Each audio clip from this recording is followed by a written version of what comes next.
The Resurgence of Fight Club, Masculinity and Despair in 2025. America. Fine. In 2025, David Fincher's 1999 cult classic, Fight Club, has experienced a remarkable resurgence. I don't know about this. I don't either. Who gives a shit? No one's watching. What do you care? It's re-emerged as a cultural touchstone amidst renewed discussions about male masculinity and the pervasive hopelessness gripping American society. Okay, you cry now. For 6 months, I couldn't sleep. Based on Chuck Palahniuk's novel, the film's raw exploration of identity, consumerism, and rebellion resonates deeply in a world grappling with economic stagnation, social fragmentation, and a crisis of meaning. Like so many others, I had become a slave to the IKEA nesting instinct.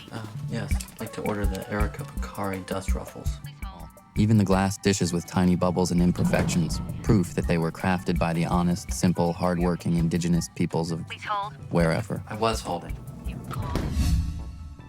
Its revival is not merely nostalgic, but a reflection of how its themes mirror the anxieties of modern America, particularly for men navigating a landscape of disillusionment and redefined gender roles. At its core, Fight Club is a story about the emasculation of men in a consumer-driven corporate world.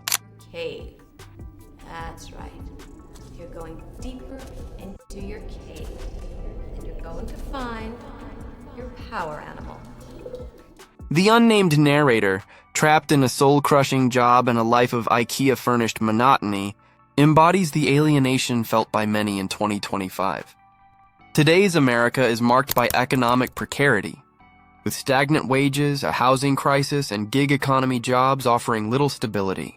Young men, in particular, face a reality where traditional markers of success, such as home ownership or career advancement, feel unattainable. Okay? I loved every stick of furniture in that place. That was not just a bunch of stuff that got destroyed. It was me. I'd like to thank the Academy. Is this not a good time for you? The film's depiction of the narrator's existential crisis, where he laments, "We're a generation of men raised by women," strikes a chord with those who feel adrift in a society that seems to offer no clear path to purpose or power. The renewed focus on masculinity in 2025 has fueled Fight Club's comeback. The film's creation of an underground fight club, where men reclaim their primal instincts through bare-knuckle combat, taps into a growing cultural fascination with redefining manhood. First rule of Fight Club is you don't talk about Fight Club? I'm half asleep again. I must have left the original in the copy machine. Feel anything? No? I'll make sure. In recent years, figures like Andrew Tate and Jordan Peterson have gained traction by advocating for a return to traditional masculine virtues. Strength, stoicism, and self-reliance in response to what they perceive as a feminist culture. What? This is my house. What are you doing in my house?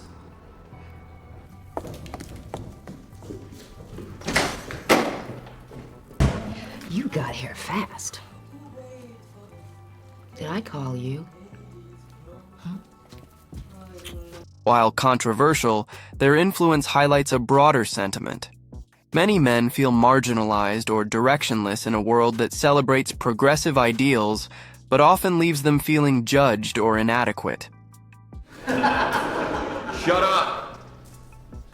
Which means a lot of you have been breaking the first 2 rules of Fight Club. Fight Club's raw, unapologetic portrayal of men seeking agency through physicality and rebellion resonates with this sentiment, even if its satirical edge critiques such impulses.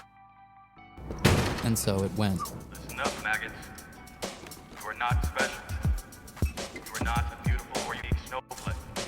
Moreover, the film's anti-consumerist message feels prescient in 2025.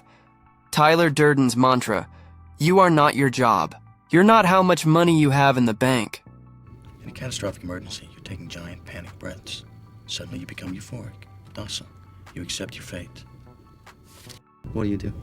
What do you mean? What do you do for a living? Why? So you can pretend like you're interested? speaks directly to a generation drowning in student debt, inflated living costs, and the pressure to curate a perfect online persona. Sometimes as a bank waiter at the luxurious Pressman Hotel. Social media platforms like X amplify these frustrations, with posts decrying the rat race and celebrating minimalist or anti-establishment lifestyles.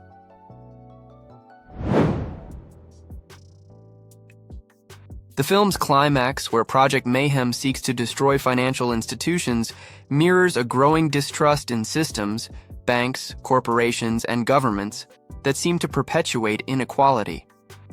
You need healthy, natural sleep.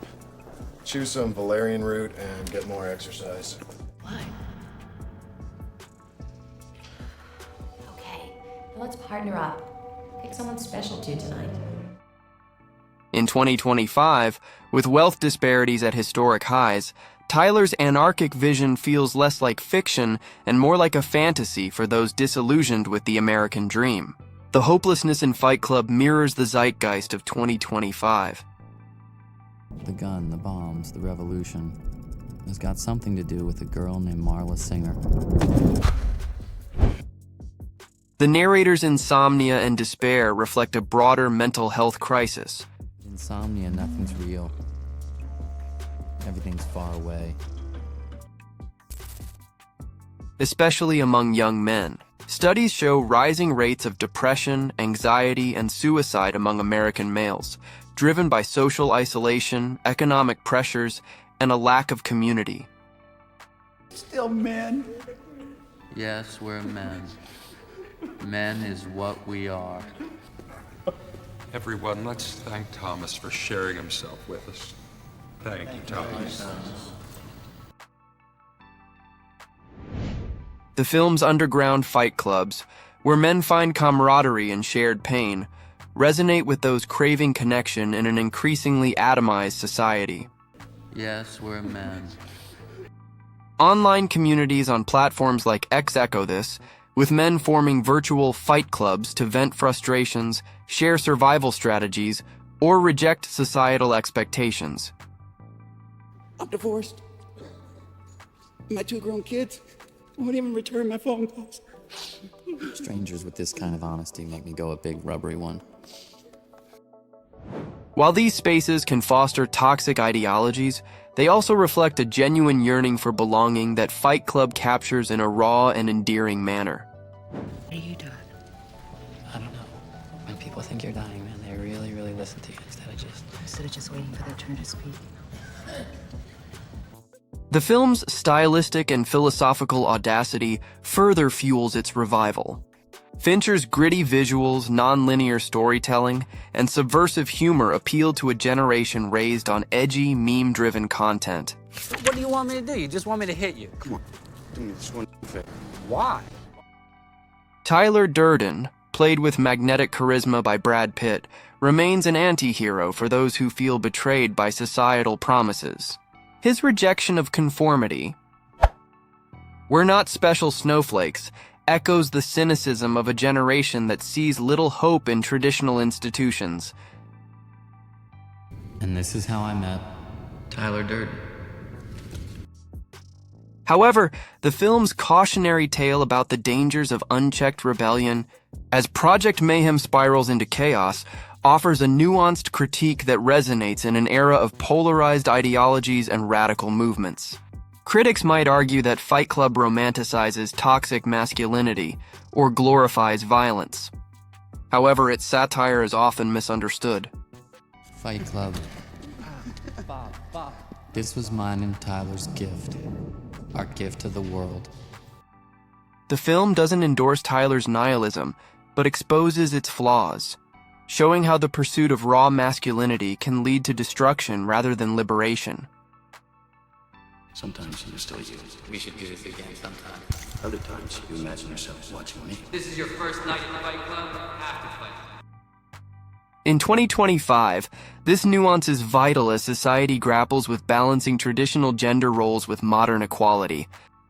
The film's ability to provoke debate about consumerism, identity, and purpose makes it a lightning rod for discussions on X and beyond. In conclusion, Fight Club's return to cultural prominence in 2025 highlights its enduring relevance. Its raw depiction of male frustration, anti-consumerist rebellion, and existential despair resonates with the challenges faced by a generation grappling with economic hardship. Every evening I died, and every evening I was born again. Social disconnection and a crisis of identity. As America navigates these turbulent times, Fight Club serves as both a mirror and a warning, capturing the rage and hopelessness of those left behind while cautioning against the seductive allure of nihilism. Its resurgence is not merely a revival of a film, but a reflection of a society searching for meaning in a world that feels increasingly splintered. Everything's gonna be fine. Fight Club in 2025 is more needed now than on the day it was launched towards an unsuspecting audience. And given that the audience of 2025 is on a heightened receive mode, You and I started Fight Club together. Do you remember that? the question is, will they update their version of Fight Club?